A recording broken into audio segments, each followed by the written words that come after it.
Donetsk vilayətinin rəsmi nümayəndələrinin, diaspora fəallarının, jurnalistlərin, yerli və xarici tələbələrin qatıldığı mərasimdə Dünya Azərbaycanlıları Konqresinin Ukrayna üzrə nümayəndəliyinin rəhbəri Möhlət Hüseynov çıxış edərək, ermənilərin son 2 əsrdə Azərbaycanda həyata keçirdikləri soyqırım və işğalçılıq siyasətini tarixi faktlarla tədbir iştirakçılarının diqqətinə çatdırdı.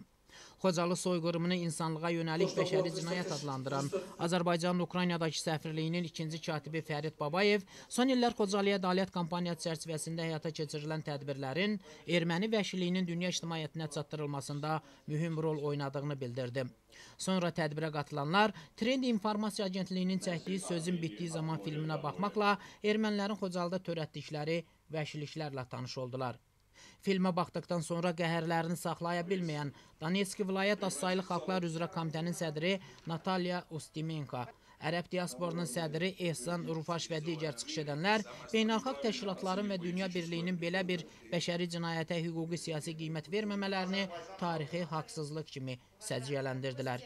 Привлекать мировую общественность, международные организации и чтобы международные организации сделали именно свой вывод, свою оценку, является ли это трагедия геноцидом. Хотя мы сегодня увидели, что действительно очень много людей пострадало, и что самое немаловажное, пострадали мирные жители.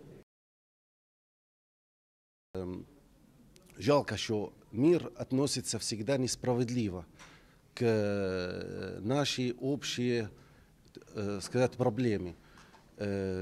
Проблема в Азербайджане – это человеческая проблема. Что произошло, это против человечества.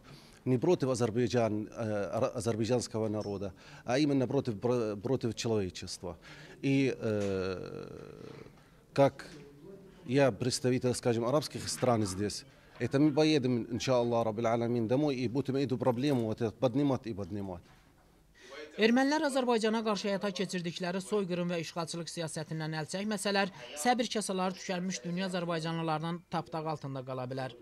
Toplantıda bu bəyanatla çıxış edən Donetsk Azərbaycanlıları Konqresinin sədri İqbal Mahmudov, Ukrayna Azərbaycanlıları Konqresinin Donetsk vilayət təşkilatının rəhbəri Malik Pirverdiyev, Ukrayna Azərbaycanlı Gənclər Birliyinin sədri Anar Tahirov, birliyin fəallarından Cəlal Pirverdiyev, Nahid Uğurquliyev və digər soydaşlarımız vətənimizin sıravi əskərləri tək istənilən zaman silaha sarılaraq torpaqlarımızı düşmən tapdağından azad etməyə hazır olduqlarını bildirdilər. Xəbərlər proqramçısı Möhsüm Qədroğlu, Anar Tahirov, Donetsk şəhəri.